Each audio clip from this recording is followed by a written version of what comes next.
Season of the Deep is officially here. On top of the Titan location coming back with some brand new activities allowing us to go underwater some, we also have fishing, changes to exotics, and certain weapon types. Plus, the main thing that we're going to be talking about in this video is new aspects for the Strand subclass. Previously here on the channel, I made a Poison Strand Warlock build, and honestly, it was fantastic. But with this new aspect, this is going to be my Poison Warlock perfected build. Let's just dive right into it because we have a lot of information to cover. So first up on the exotic side, for our weapon, we're going to be using the Osteo Striga. Its perks: Screaming Swarm, fires a stream of sentient toxic projectiles that track the targeted enemy. Then for other perks, we have Full Bore, Tactical Mag, and then Hand-Laid Stock. The other important ones trait-wise, we have Toxic Overload. Landing a final blow or multiple precision hits triggers a burst that poisons nearby targets. And then also, if you have the catalyst here, poison final blows return ammo to the magazine. For our exotic armor, we're going to be taking advantage of the Necrotic grip. So this is what it looks like normally. Actually has a couple ornaments here. We have like a Siva ornament,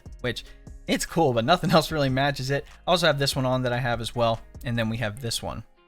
A couple of cool ones that we have access to, but it's perk Grasp of the Devourer. Damaging combatants poisons them, dealing increasing damage over time. Defeating a poison combatant spreads the condition, provides a moderate benefit to airborne effectiveness stat to all weapons of sorrow. With the new season, we have a new artifact and perks that we can take advantage of. Now, honestly, there isn't anything too crazy here that you need, but here are some recommendations. Obviously, Osteo Striga is going to be our kinetic weapon. It's going to be in the primary slot, so that leaves energy and heavy. So if you're going to be using arc or void weapons, I'd recommend picking up authorized mods arc or void. Again, those energy costs for those specific mods are going to be reduced to 1. So any reserve mods, weapon surge, reload, any of those things, they are going to cost very little. That's going to help us out here as well. And then also authorized mods melee. Again, I'd recommend picking up this one. Any of those melee mods are now discounted, so those will only cost 1 as well, which means we can put other mods that don't have the discount in there, get more utility out of it.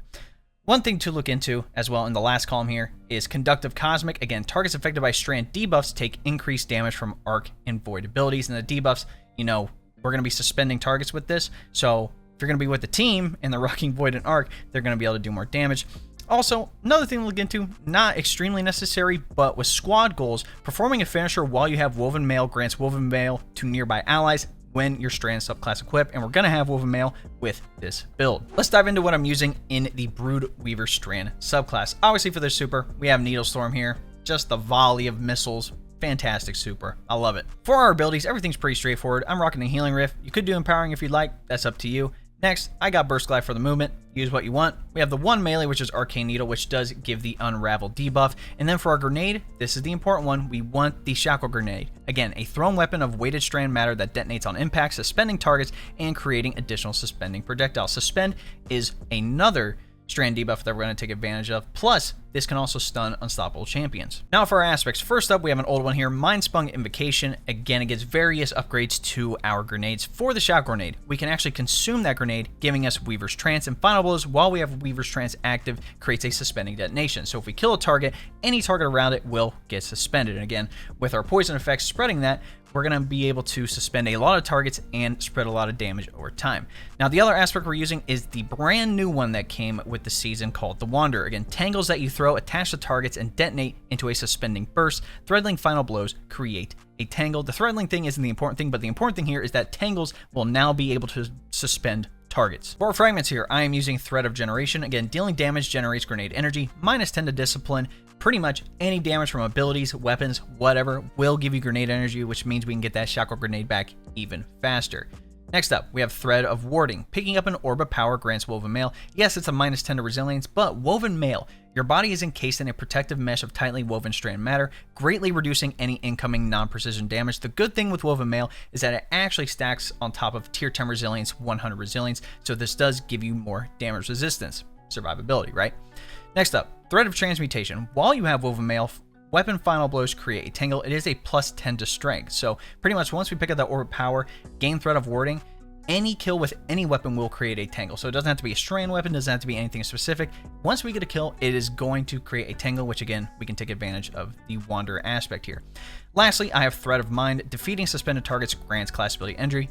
Since we're going to be suspending targets, getting our Healing Rift back, whether it's for us or our teammates or anything, is going to be a cinch. Now, one last one I'd look into if you want to substitute any one of these would the Thread of Continuity. Suspend, Unravel, and Sever effects applied to targets have an increased duration. It does give a +10 to strength, but pretty much any debuff that's applied is going to last longer. Next, let's go over the armor mods that I'm using. So first up here on the helmet, I'm rocking Heavy Ammo Finder, increases the drop chance of heavy ammo on a kill. Then I'm also rocking Kinetic Siphon and Arc Siphon. Now, you can replace Arc Siphon with any other siphon that you have. I'm going to be using arc weapons for this example, but if you're going to be using void weapons, solar weapons, whatever, you can replace that as well. But pretty much rapid kills with kinetic or arc weapons will create an orb of power for us. Now, if you did want to replace this siphon, you could also put on Heavy Ammo Scout for your teammates. So when you create a brick of heavy ammo from Heavy Ammo Finder, your teammates will be able to take advantage of that as well, but I would recommend keeping on Kinetic Siphon since we are going to be using Osteo Striga a lot. On the gauntlets here, I'm rocking 1 Focusing Strike, grants class ability energy when you cause damage with a melee attack, and then 2 Impact Inductions. Causing damage with a melee attack reduces your grenade cooldown. On the chest piece here, you can rock any combination of resistance and reserve mods that you'd like. Again, I personally like the melee damage resistance for close quarter targets,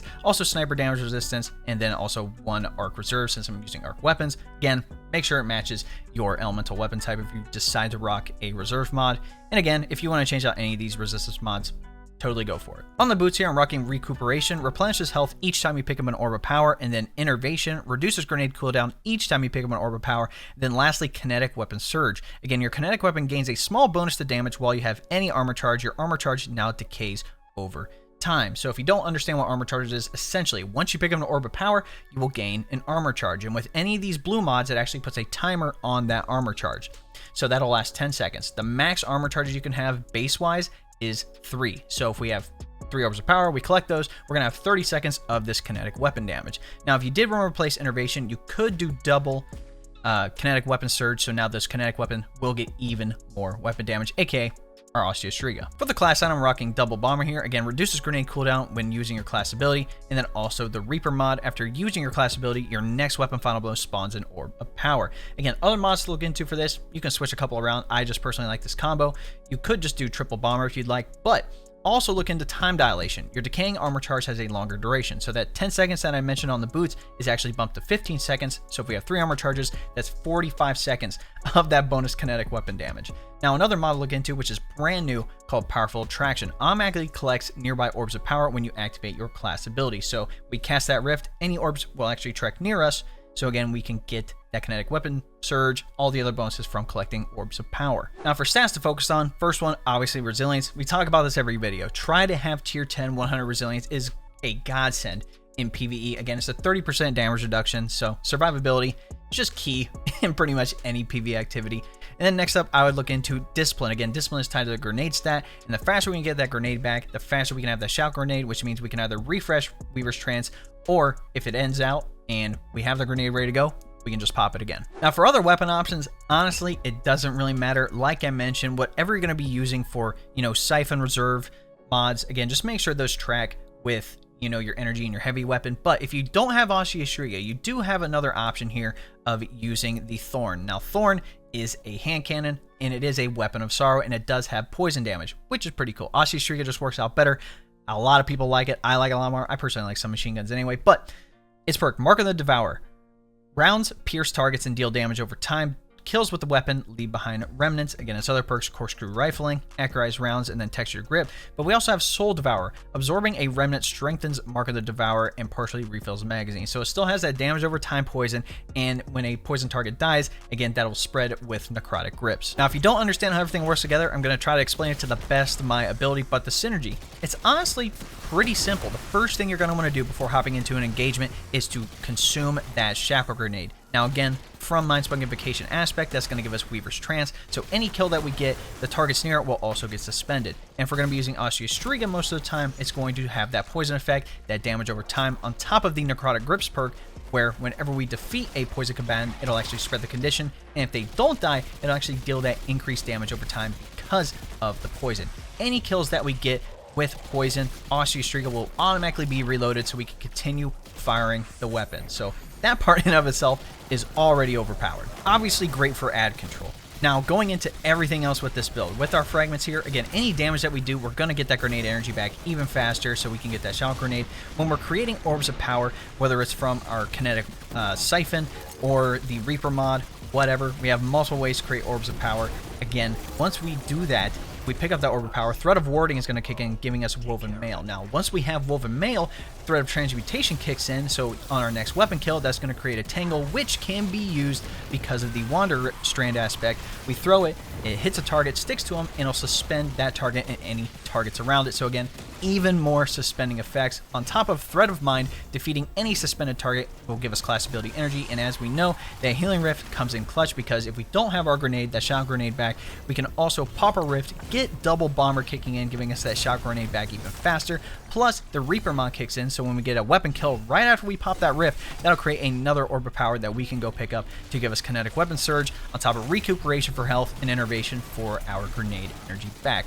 Now, on the Gauntlet specifically, anytime we need either our grenade energy or our rift energy, we can use our melee, again, the Arcane Needle. Hitting a target will cause double impact induction, giving us grenade energy, and focusing strike, giving us our class ability energy back even faster. Essentially, this is ability spam. I mean, honestly, once you consume that grenade, you have multiple ways to get it back. You're suspending targets, you're poisoning targets, the poison is spreading, suspending more targets as long as you have Weaver's Trance, and I'm so happy that this new aspect came out with the Wander. We take that Tangle, throw it at a target far away, they get suspended now.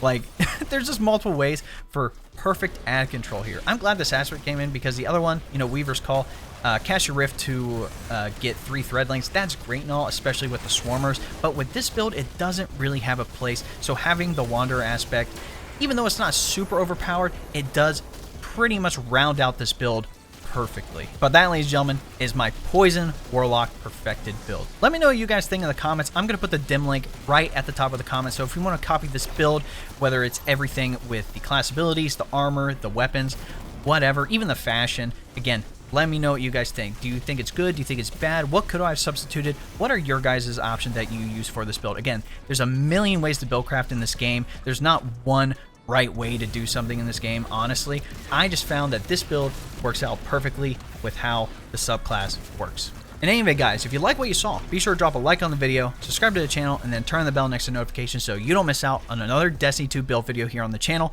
that we're going to be dropping for Season of the Deep. If you didn't know, we actually stream 3 days a week here on YouTube, Tuesdays, Thursdays, and Friday evenings at 9 p.m. Eastern. Again, there are a couple changes here and there depending on my schedule, but if you do want to stay up to date, be sure to follow me on Twitter at ItsDaveTV. Again, I post updates to where I'm going live and also when I'm posting videos, and also my Discord. That link will be in the description. On top of getting updates and just chatting about general stuff, that is where we're going to be talking in regards to raids, the new dungeon coming out, and just helping people out in the game in general. So if you would like to join those things, fantastic. Again, we have more topics in the Discord, such as PC tech, anime, and more. Lastly, if you didn't know, we hit YouTube Partner here on the channel, which is just freaking awesome. It's given us access to a lot of cool opportunities, one of those things being memberships. If you don't know what a membership is, it is essentially like a Twitch subscription. Again, it is another way to support me here on the channel so I can continue making these videos for you guys. Again, it's going to give you access to the exclusive emotes, the monthly badges, and other cool things here on the channel. So if you would like some more information, all you have to do is press the join button next subscribe, and that will give you a rundown with all the details you need. All right, ladies and gentlemen,